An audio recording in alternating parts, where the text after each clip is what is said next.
Morning all of you. आज हम class 9th में लेसन नंबर 5 पढ़ेंगे, सुक्ति मौक्तिकम। ठीक है। पाठ का सारांश। संस्कृत साहित्य के नैतिक ग्रंथों में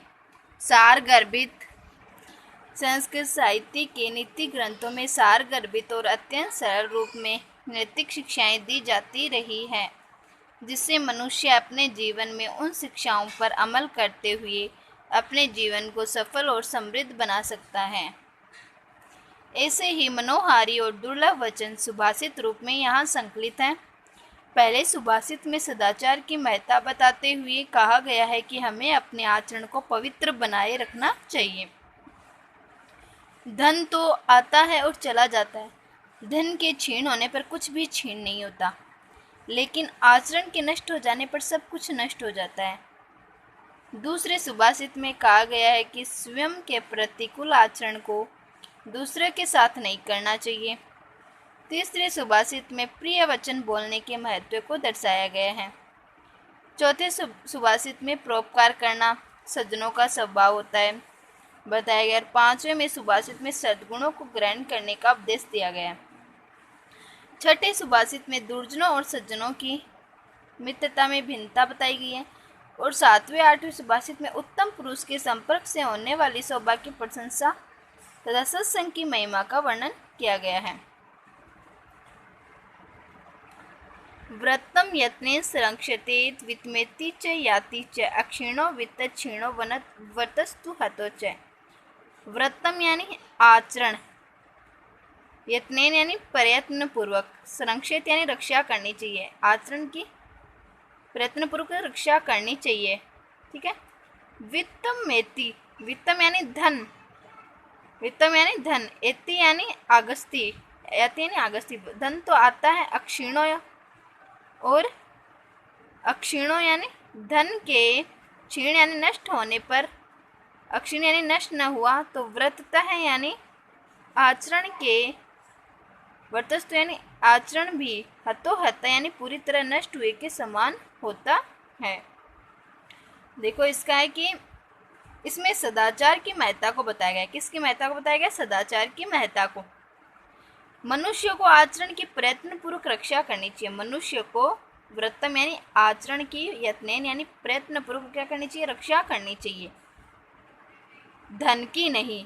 क्योंकि धन, वित्त में यानी धन तो है जो याति यानी आता है और चला जाता है, अक्षीणो वित्त है। और धन के नष्ट हो जाने पर कुछ भी नष्ट नहीं होता है, कुछ भी नष्ट वित्त है यानी कुछ भी नष्ट नहीं होता है। लेकिन जब व्रतस्तु हतो हत, लेकिन जब चरित्र नष्ट हो जाता है तो मानव मरे हुए के समान हो जाता है। हतो हता यानी मरे हुए के समान, तो मानव मरे हुए के समान हो जाता है, अर्थात सब कुछ नष्ट हो जाता है। इसमें कहा गया है कि मनुष्य को अपने आचरण की प्रयत्न पूर्वक रक्षा करनी चाहिए। क्योंकि धन तो क्या है, आता है और चला जाता है। धन के नष्ट होने पर कुछ नहीं होता, लेकिन जब मनुष्य का आचरण नष्ट हो जाता है तो वह पूरी तरह से मरा हुआ हो जाता है, यानी उसका सब कुछ नष्ट हो जाता है। सूर्यताम धर्म सुरश्वम श्रुत्वा चेवावदार्यताम आत्मन प्रतिकूलानि परेशान न समाचरेत। सूर्यताम यानी सुनो, धर्म सर्वस्व यानी धर्म के सार को, निश्चय ही, अवधार्यता यानी धारण करो, आत्मन यानी अपना, प्रतिकूलानि यानी अनुकूल नहीं है जो, परेशान यानी दूसरों के साथ में, न समाचरेत यानी न समाचरित, न व्यवहार करना चाहिए। इसमें कहा गया है कि प्रस्तुत श्लोक में जो संयम को पसंद न हो ऐसा आचरण दूसरों के साथ न करने की सलाह दी गई है।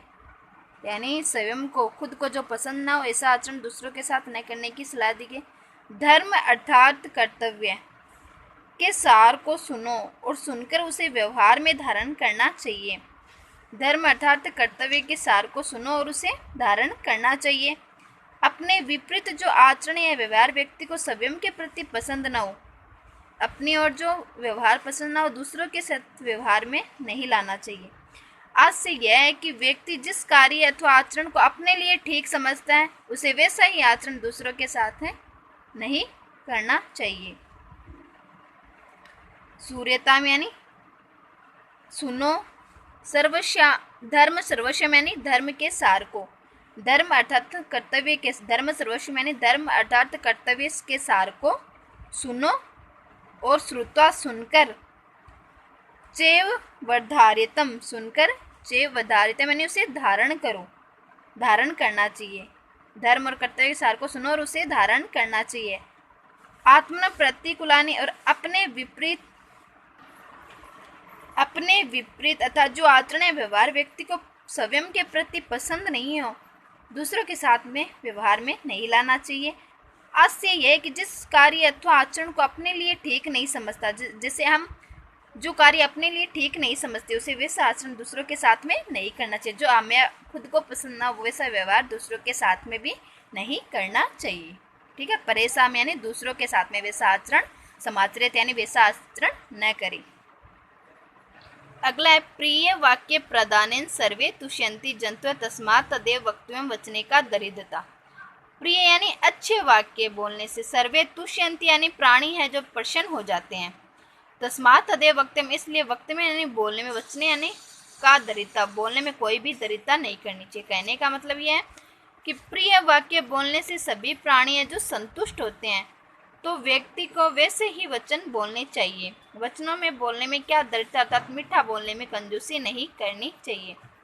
प्रिय वचन बोलने से सभी प्राणी संतुष्ट होते हैं, वैसे ही वचन बोलने चाहिए, और वचनों में बोलने में कोई भी दरिद्रता या कंजूसी नहीं करनी चाहिए। अगला है पिबन्ति नद सव्यमेव नाम्भ सव्यम न खादन्ति फलानि वृक्षा नादन्ति सस्यम खलु वारिवाह प्रोपकाराय सताम विभूते। पिबन्ति यानी पीना, नद यानी नदियाँ, नदियाँ है जो अपना, सव्यमेव यानी अपना, नाम्भ यानी जल स्वयं नहीं पीती है। इसमें परोपकार के महत्व का वर्णन किया गया। सव्यम न खादन्ति फलानि वृक्षा, वृक्ष है जो अपने फल स्वयं नहीं खाते हैं। नादन्त्य सस्यम खलु वारिवाह, नादन्त्य सस्यम खलु वारिवाह, बादल लज्जु निश्चय ही वर्षा करते हैं। परोपकाराय सताम विभूत्या, ये जो सज्जनों की जो संपत्तियां निश्चय वह किसके लिए होती है, परोपकार के लिए होती है। नदियाँ अपना जल स्वयं नहीं पीती है और वृक्ष अपने फलों को नहीं खाते हैं। बादल है जो अपने द्वारा उगाए गए अन्नों को नहीं खाते हैं। निश्चय ही सज्जनों की संपत्तियां किसके लिए होती है, परोपकार के लिए होती है। नदियाँ है जो अपना जल स्वयं नहीं पीती, परोपकार के लिए होता है। सव्यम न खादन्ति फलानि वृक्षा, वृक्ष भी अपने फल स्वयं नहीं खाते हैं। नादन्ति सस्यम खलु वारिवाह, और बादल जो अनाज अन्न उगाते हैं वह स्वयं नहीं खाते हैं। इसलिए निश्चय क्या कहा गया कि जो सज्जनों की संपत्तियां होती है वह किसके लिए होती है, परोपकार के लिए होती है। गुणस्वेव ही कर्तव्य प्रयत्न है पुरुषे सदा, गुण युक्तो दरिद्रो अपि निशेश्वरेण समय है। गुणेश्वेव, गुणेश्व यानी गुणों को ही प्रयत्न करना चाहिए, पुरुष को, गुणयुक्त दरिद्र अपि निशेश्वरणम समय है। ईश्वर यानी ऐश्वर्यवान धनवानों से तुल्य यानी समान या बराबर है। इसमें गुणों की महिमा को बताते हुए गुणवान व्यक्ति निर्धन होते हुए भी गुणवान धनवान से श्रेष्ठ होता है। मनुष्य को सदैव ही गुणों को धारण करने में प्रयत्नशील रहना चाहिए। मनुष्य को सदैव गुणों को धारण करने में प्रयत्नशील रहना चाहिए, क्योंकि संसार में गुणों से युक्त निर्धन व्यक्ति भी गुणों से हीन धनवान के बराबर नहीं होता, अपितु उससे श्रेष्ठ होता है। अर्थात गुणों से युक्त निर्धन व्यक्ति गुणहीन धनवान से श्रेष्ठ होता है। मनुष्य को सदैव क्या करना चाहिए, गुणों को ही धारण करना चाहिए और गुणों के प्रति उसे प्रयत्नशील रहना चाहिए। संसार में जो गुणों से युक्त व्यक्ति है, जो निर्धन व्यक्ति भी गुणों से हीन धनवान के बराबर नहीं होता है। गुणों से हीन धनवान के बराबर नहीं होता, अपितु उससे श्रेष्ठ होता है। क्या होता है, उससे श्रेष्ठ, उससे भी बड़ा होता है। अर्थात गुणों से युक्त जो निर्धन व्यक्ति होता है, जो गरीब व्यक्ति होता है, वह गुणहीन धनवान से क्या होता है, श्रेष्ठ होता है। जो धनवान व्यक्ति होता है उससे भी क्या होता है, श्रेष्ठ होता है। जितने भी श्लोक पढ़ाए हैं उनको पढ़कर देखना। इससे आगे वाले जो श्लोक है वो आपको कल पढ़ाएंगे। Okay, thank you.